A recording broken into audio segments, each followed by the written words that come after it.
हाँ, ये कक्षा 10 है। कक्षा 10 का जो भौतिकी का जो पहला चैप्टर है ये प्रकाश है। और प्रकाश का परावर्तन था अपवर्तन, ये जो है प्रथम चैप्टर है। और तो सबसे पहले इसमें हम प्रकाश को परिभाषित करते हैं। तो प्रकाश की परिभाषा ये है कि प्रकाश एक प्रकार की ऊर्जा है जो हमारी आंखों पर दृश्य संवेदना उत्पन्न करती है, जिस कारण वस्तु हमें दिखाई देता है। यानी प्रकाश एक प्रकार की ऊर्जा है जिसके माध्यम से हम किसी भी वस्तु को देखते हैं। यह प्रकाश जब हमारी जो है आँख में प्रवेश करती है तो वहाँ पर जो है जो हमारा दृश्य पटल है वहाँ पर जो है संवेदना उत्पन्न होती है, जिससे हम सभी वस्तु को देखते हैं। और ये वस्तुएं हैं, इसमें वस्तु दो प्रकार की होती है, एक हमारा प्रदीप्त वस्तु है, दूसरा प्रदीप्त वस्तुएं हैं। तो प्रदीप्त वस्तुएं उसे कहते हैं जो स्वयं प्रकाश उत्पन्न करती है, जैसे हो गया सूर्य, तारे हो गया, दीपक हो गया, ठीक है। ये सब हमारा जो प्रदीप्त वस्तुएं है। अप्रदीप्त वस्तुएं तो वे वस्तुएं जो है स्वयं प्रकाश उत्पन्न नहीं करती है, बल्कि दूसरे के प्रकाश से उत्पन्न हो सकती है, यानी वो वस्तु दिखाई देती है। तो ये हमारा जो है अप्रदीप्त वस्तुएं कहते हैं। तो इसमें जो है पेड़ पौधे हो गया, यहाँ तक चंद्रमा है, पृथ्वी है, ये सब जो है हमारा जो है अप्रदीप्त वस्तुएं कहलाता है। तो अब शुरू करते हैं प्रकाश का परावर्तन। तो प्रकाश का परावर्तन का जो ये परिभाषा है, जब प्रकाश किसी उच्च कोटि के पालिश किए हुए पृष्ठ जैसे कि दर्पण पर आपतित होता है तो इसका अधिकांश भाग पृष्ठ से टकराकर पूर्व माध्यम ही वापस लौट जाता है। यह घटना प्रकाश का परावर्तन कहलाता है। यानी जब प्रकाश जो है किसी जो है पालिश किया हुआ या चमकीला पदार्थ या जो है दर्पण है उस पर जो पड़ता है, तो पड़ने के बाद उसी वापस जो है उसी दिशा में तो नहीं बल्कि उसी माध्यम में क्या होता है वापस लौट जाता है, ठीक है। अधिकांश जो है उसी में, जैसे हमारा जो है दर्पण है, समतल दर्पण है, जो उस पर प्रकाश पड़ता है तो देखे हैं हम लोग कि क्या होता है प्रकाश जो फिर उसी माध्यम में वापस लौट जाती है। अब ये प्रकाश जो है कैसे पड़ता है कि तिरछा पड़ता है कि सीधा पड़ता है, तो उसी हिसाब से जो उसका परावर्तन होता है। तो इसमें हम चित्र के माध्यम से लिया गया है। तो ये हमारा देखें कि एक समतल दर्पण लिया गया है और इसमें बिंदु ए से कोई प्रकाश किरण जो है एक्स वाई, ये हमारा जो है समतल परावर्तक तल है, ठीक है। तो यहाँ बिंदु ए से जो कोई प्रकाश चलता है तो इस तल से टकराता है और टकराने के बाद फिर ये इसी माध्यम में जो है क्या होता है वापस हो जाता है। तो इसको जो है हम जो ए ओ होगा इसको आपतित किरण कहेंगे। जो यहाँ से जो है तल से टकराता है आता जो है वो जो हमारा क्या कहलाता है आपतित किरण कहलाता है। और टकराने के बाद जब ये वापस उसी माध्यम में लौट जाता है, जैसे हमारा ओ बी है, तो ये हमारा जो है परावर्तित किरण कहलाता है। और जहाँ जो ये हमारा तल है, तल से जो है लंबवत रेखा खींचा जाए तो ये हमारा क्या कहलाता है अभिलंब कहलाता है। जैसे चित्र में हमारा ओ एन, ये क्या है अभिलंब रेखा है। तो इसमें होता क्या है कि जो आपतन कोण है, जो ये आपतन कोण हमारा क्या कहलाता है, जो अभिलंब है, अभिलंब से जो आने वाली किरण है, जो आपतित किरण है, उनके बीच का जो कोण होता है ये हमारा जो है ये कहलाता है आपतन कोण कहलाता है, जिसको हम आई से दिखाए हैं। अभिलंब और आपतित किरण के बीच का जो कोण होगा वो हमारा जो है ये आपतन कोण कहलाता है। और अभिलंब तथा परावर्तित, ये हमारा परावर्तित किरण है, अभिलंब तथा परावर्तित किरण के बीच का जो कोण होगा वो हमारा जो है परावर्तन कोण कहलाता है, जिसको हम आर से डिनोट किया गया है। तो और ये ध्यान देंगे कि अभिलंब से जितना ये कोण बनाएगा आपतन कोण बनाएगा उतना ही जो है अभिलंब से परावर्तन कोण भी बनाता है। अर्थात जो है आपतन कोण आई बराबर क्या होगा परावर्तन कोण आर होगा, ठीक है।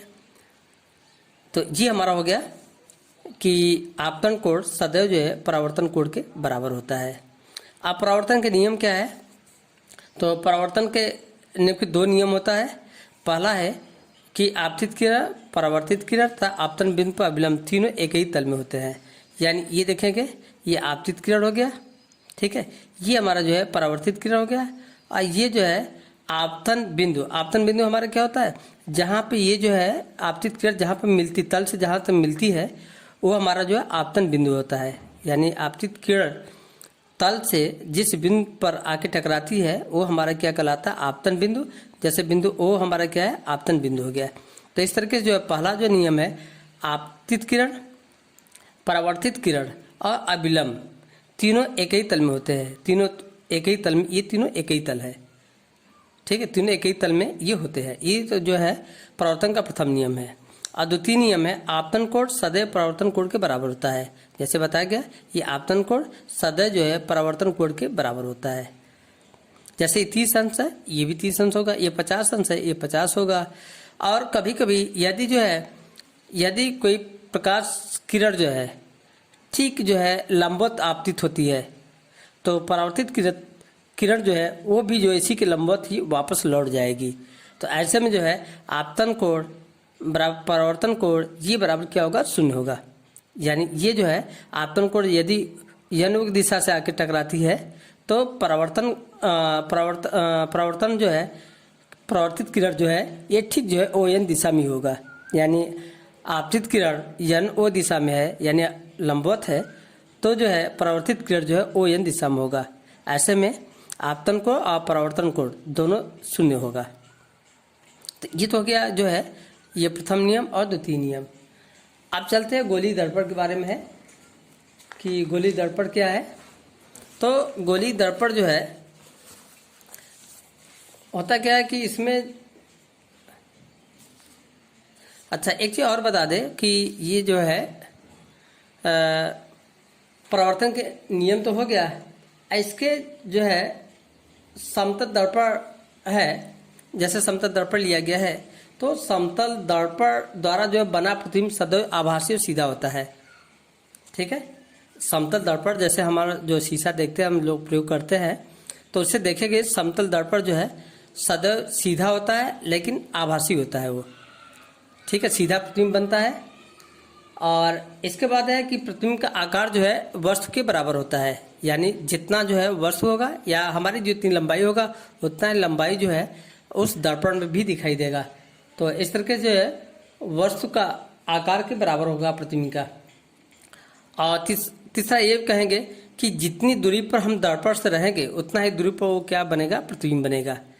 तो इसको ये जो है कि दर्पण के सामने जितनी दूरी पर वस्तु है उतने ही पीछे जो है वो प्रतिबिंब बनेगा। और समतल दर्पण से बना प्रतिबिंब हमेशा जो है पार्श्व परिवर्तित होता है। यानी पार्श्व परिवर्तित का मतलब जो है, जैसे हम दर्पण में जो हम अपना जैसे सामने देखते हैं तो वो जो है हमारा दिशा जो उसका जो दर्पण जो प्रतिबिंब का दिशा होगा वो ठीक उसको विपरीत होता है। यदि इसमें हमारे बाएं तरफ हाथ है तो उसमें दाहिने तरफ हो जाएगा और दाहिना जो है बाएं तरफ हो जाएगा। उसमें ध्यान रखें ये पार्श्व का परिवर्तन होता है कि जैसे हमारा जिस तरफ मुख है ठीक उसके विपरीत में होगा। हमारा बायां हाथ जो है उस दिशा में हम करेंगे तो वो दाहिना हाथ महसूस होगा, दाहिना जो है बायां हाथ महसूस होता है। तो ये हमारा जो है पार्श्व जो है परिवर्तित होता है। अब चलते गोलीय दर्पण के बारे में चर्चा करते हैं। तो वे दर्पण जो कांच के खोखले गोले के कटे भाग होते हैं गोलीय दर्पण कहलाते हैं। तो गोलीय दर्पण जो है कांच का खोखला गोला होता है, ठीक है, खोखला गोला। जैसे हमारा जो है गेंदा हो गया, गेंदा हमारा जो है खोखला होता है उस तरीके का होता है। उसी के कटा हुआ भाग यदि हम गोले को जो है काट दे मध्य से या उसके एक साइड में अधिक रहे एक साइड में कम रहे तो ये जो कटा हुआ जो भाग होता है वो गोलीय दर्पण कहलाता है। और गोलीय दर्पण में क्या होगा, दर्पण में एक तरफ जो है चाहे अंदर की तरफ या बाहर की तरफ जो है चांदी की कलई कर दी जाती है, ठीक है। और चांदी की कलई करके और उस पर जो है लाल ऑक्साइड का लेप कर देते हैं। तो ये जो है जो जिस तरफ जो है लेप नहीं किया गया है उस तरफ से जो प्रकाश जब पड़ेगा तो परावर्तित होता रहता है। और दूसरी तरफ जो है वो जिस तरफ लेप नहीं है, अब जैसे उभरा हुए भाग पर लेप करते हैं, ठीक है, तो अंदर से प्रकाश परावर्तित होगा। यदि अंदर जो है लेप करते हैं तो उभरे हुए भाग से जो है परावर्तित होगा। तो अब आगे चर्चा करेंगे अवतल दर्पण और उत्तल दर्पण। यानी गोलीय दर्पण दो प्रकार का होता है, एक हमारा अवतल दर्पण होता है, दूसरा उत्तल दर्पण होता है। तो यहाँ चित्र में हम बनाए हैं ये हमारा अवतल दर्पण है। तो देखिए कांच का खोखला गोला का जो कटा हुआ भाग है ये हमारा है इस पर जो उभरा हुआ जो भाग है उस पर जो है कलई किया हुआ तल है, ये कलई किया हुआ तल है। तो प्रकाश जो है इधर से आएगा, ये परावर्तित भाग जो है परावर्तन अब इधर से होगा, इस वाले तल से, अंदर वाले धंसे हुए तल से ये परावर्तन होगा। जैसे यहाँ पे ये दिखा आपतित किरण है, ये क्या होगा, परावर्तित हो जा रही है। यहाँ पे तल से आके टकरा करके फिर जो है ये उसी माध्यम में जो है परावर्तित हो जा रही है। तो ये जो है, तो इसकी जो परिभाषा अब होगा, तो जब जो गोलीय दर्पण के उभरे हुए तल पर कलई की जाती है, जब उभरे हुए तल पर जो है कलई की जाती है, और परावर्तन जो है अंदर की ओर, जो अंदर की ओर दबी सतह से होता है, ये हमारा क्या कहलाता है, अवतल दर्पण कहलाता है।